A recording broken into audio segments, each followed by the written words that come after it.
సినిమాల్లో వచ్చిన తర్వాత మీకన్నా ముందు సీనియర్ ఆర్టిస్టులు ఉండొచ్చు, యాక్టర్స్, పెద్ద పెద్ద యాక్టర్స్ ఉండొచ్చు. సో అప్పుడు అనేవాళ్ళు ఒక టైంలో వాళ్ళ ముందు ఒక కొత్త ఆర్టిస్ట్ వచ్చి నిలబడడం కష్టం.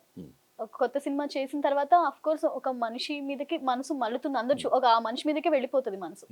సో ధ్యాస పడ్డప్పుడు ఎవరి వల్లైనా ప్రాబ్లం ఫేస్ చేసిన సందర్భాలు ఉన్నాయి. అంటే కొత్తగా వచ్చాడు కదా అని ఇబ్బంది పెట్టిన సందర్భాలు ఏమైనా ఉన్నాయా? అదేం లేదమ్మా. నేను ఎందుకంటే బేసిక్ కెమెరా నుండి వచ్చాను కదా. చాలా మందికి ఆ టైంలో ఇటు కెమెరా కదా జాకీ అని అందరు తెలుసు, పరిచయం.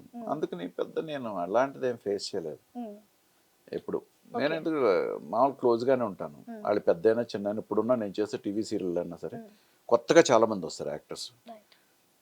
మేము సీనియర్స్ అని హరిత కానీ నాకు కానీ ఇప్పటికీ హరిత వాళ్ళ కొత్త వాళ్ళు ఈరోజు వచ్చిన అసిస్టెంట్ డైరెక్టర్లు అయినా యాక్టర్స్ అయినా మీరు ఏవండి అనే మాట్లాడతారు తప్ప వాళ్ళు చిన్నోళ్ళు కొత్తగా వచ్చారు నాకు అది అలవాటు. మీరు అసిస్టెంట్ డైరెక్టర్లు తన ఫస్ట్ సెట్కి వెళ్ళిన వెంటనే అందరినీ విష్ చేయడం అలవాటు. అవి మాకు చెన్నై నుండి వచ్చిన అలవాటు. ఈ గ్యాప్ లో ఎప్పుడైనా ఫినాన్షియల్ గా ఇబ్బంది పడ్డారా? అంటే ఒక్కొక్కసారి సినిమాల్లోకి వచ్చిన తర్వాత జనరల్ గా సినిమాల్లో చెప్పేవి ఎలా ఉంటాయి, ఒక టైంలో చాలా హాట్ సిచ్యువేషన్స్ ఫేస్ చేసాము. టచ్ వుడ్ అమ్మ, దేవుడి దయ వల్ల ఈ రోజు వరకు బిజీగానే ఉన్నాం, ఎప్పుడు వర్క్ చేస్తూనే ఉన్నాం. మేమేంటంటే చాలా నార్మల్ లైఫ్ అనిపిస్తాం, వాస్తవంలో బతుకుతాం. అంటే మాకు కాని రేంజ్కి వెళ్ళాం. ఇంత వస్తుంది, ఇంతలోనే హ్యాపీగా బతకాలని ఒక డిజైన్ చేసుకుంటాం లైఫ్ అంతే. ఏవో డబ్బులు ఉన్నాయి, పెద్ద ఇల్లు కొనుక్కున్నామా అంటే దీనికి ఏంటంటే ఎవేగా వెళ్ళాం. ఈరోజు ఏదో మనకు ఒక నెలకు 5 లక్షలు సంపాదిస్తున్నాం, 6 లక్షలు సంపాదిస్తాం, మన పెద్ద కారు కొనేద్దాం, ఏం లేదు. Normal life. ఈ రోజుకి హరిత గారు కంపెనీ బండిలోనే వెళ్తారు, నేను నా కారులోనే వెళ్తాను, లేదంటే కంపెనీ బండి పంపిస్తే కంపెనీ బండిలోనే వెళ్తాను. వెరీ నార్మల్ జీవితాలు మాది, వెరీ కూల్. చాలా సార్లు మీరు చాలా మందితో చెప్పారు అంటే మీ మ్యారేజ్ లైఫ్ గురించి ఇదంతా. సో అసలు ఎప్పుడైనా ఒకసారి హరిత పెళ్లి తర్వాత, అంటే మీ ఇద్దరి పెళ్లి తర్వాత మీ లైఫ్ చేంజ్ అయింది కంప్లీట్ గా అని అనుకున్నారా? ఒకవేళ 100% అమ్మ. నేను చాలా అలరగా ఉండేవాడిని, నేను బాగా అలర చేసేవాడిని, ఫుల్ ఆడిని అందరిని జోకులు వేసుకుంటూ. తను వచ్చాక నేను గొప్పగా చెప్పడం కాదు కానీ అంటే ఒక మ్యారేజ్ అయిన తర్వాత ఒక సిస్టమేటిక్ లైఫ్ అలవాటు అవుతుంది. ది సేమ్ టైం నేను తనతో కలిసి యాక్ట్ చేయడం మూలంగా డెడికేషన్ ఎక్కువైంది. అంటే తను చేసే విధానం చూస్తే బాగా చేయాలి ఈ సీన్ని, ఈరోజు బాగా చేయాలని నాకు ఆ ఇంట్రెస్ట్ క్రియేట్ అయింది. అంతకుముందు మామూలుగా చేసేవాడిని, అమ్మో జోళ్ళు దగ్గర పెట్టి యాక్ట్ చేయాలి, ఇది మన లైఫ్ అనుకుని వచ్చాం మనం.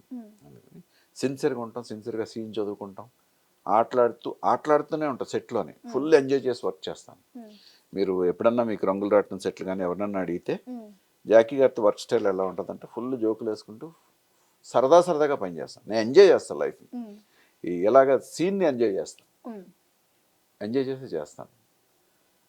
వాళ్ళు కొత్త వాళ్ళు, వీళ్ళు పాత వాళ్ళు, వీళ్ళ ధర్మం ఎలా మెయింటైన్ చేయాలని మనకు తెలియని కూడా తెలియదు. అందరూ ఒకటే. ఈరోజు మనం సీనియర్లు అవుతున్నాం, ఇంకోటి రేపు వాళ్ళు సీనియర్లు అవుతారు. ఇక్కడ ఏమన్నా అందరూ ఒకటే. ఎప్పుడైనా అనిపించింది సార్, ఒకవేళ హరితని కాకుండా నేను ఎవరైనా పెళ్లి చేసుకుంటే నా లైఫ్ ఇంకోలా ఉండేదేమో, తినని చేసుకోవడం వల్ల ఈ వేలో ఉన్నానేమో? అప్పుడప్పుడు అనిపిస్తుంది కదా మనకి, వీళ్ళని కాకుండా ఇంకొకళ్ళని చేసుకుని ఉంటే ఏంటి లైఫ్ అంటే వాళ్ళ వల్ల మనకి ప్లస్ అయినప్పుడు అఫ్ కోర్స్ ఒకసారి ఒక థాట్ వస్తుంది. ఎప్పుడైనా ఆ థాట్ వచ్చిందా? ఏం లేదమ్మా, హ్యాపీగానే ఉన్నాం ఇద్దరం. అంటే ప్రతి వైఫ్ అండ్ హస్బెండ్ లాగా పోట్లాడుకుంటాం. ఎవరు పోట్లాడుకోలేదు అంటే కూడా నమ్మకండి. అంటే పోట్లాట రాకుండా చాలా మంది వీఆర్ వెరీ హ్యాపీ.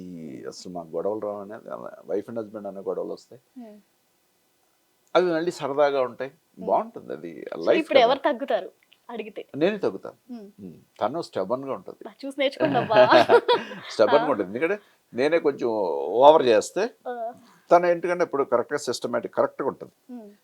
అందుకని ఏంటంటే మనమే తగ్గాలి. సార్ యాక్చువల్గా ఈ క్వశ్చన్ అడగొచ్చు అడగకూడదో తెలియదు ఈ సందర్భంలో, కానీ సీరియల్ సినిమాలు చేస్తున్నప్పుడు ముఖ్యంగా ఒక ఫీమేల్ ఆర్టిస్ట్కి రకరకాల ఇబ్బందులు ఉంటాయి. అందులోనూ హరిత గారిలా కొంచెం అందంగా ఉండేవాళ్ళకి, అలాగే నేమ్ ఫేమ్ ఉండేవాళ్ళకి కూడా చాలా ఇబ్బందులు పడే సందర్భాలు వస్తాయి. అలాంటి సందర్భాలు ఎప్పుడైనా ఆవిడ ఫేస్ చేసిన ఇది ఉందా మీకు? ఎప్పుడైనా షేర్ చేసి?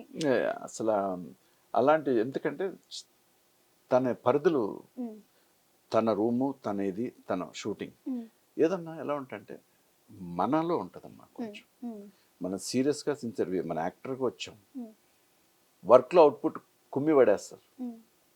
మనం ఎప్పుడు సీరియస్గా మన పనిలో మనం ఉండాలి. ఎక్కువ కామెడీలు చేస్తూ అడ్వాంటేజ్ ఇస్తే అడ్వాంటేజ్ తీసుకుంటారు. అడ్వాంటేజ్ ఇచ్చే స్టేజ్లో మనం లేనప్పుడు ఎవరు మన దగ్గర అసలు అలాంటి రూమర్ ఎప్పుడైనా పోనీ అది రూమర్ గానైనా చెవిన పడిందా? ఎప్పుడూ లేదు. ఎప్పుడు ఎప్పుడూ లేదు. అంటే ఆ మలుచుకునే తీరు అంతే డెఫినెట్గా మన బట్టి ఉంటుంది. మనం ఒక ఇది క్రియేట్ చేసుకోవాలి. అది క్రియేట్ చేసుకుంటే ఎవరు ప్రతి ఇండస్ట్రీలోని ప్రాబ్లం ఉంటుంది. Even software anywhere okay departments కానీ ఎన్ని ఉంటాయి. కానీ సినిమా అనగానే మనం ఏంటంటే బయట ప్రపంచంలో ఉంటాం కాబట్టి ఇది గొప్ప ఎక్కువగా మాట్లాడుకుంటారు. కానీ వెరీ సేఫెస్ట్ ప్లేస్ ఇదే చెప్పాలంటే. ఏదైనా మన బట్టి ఉంటుందమ్మా.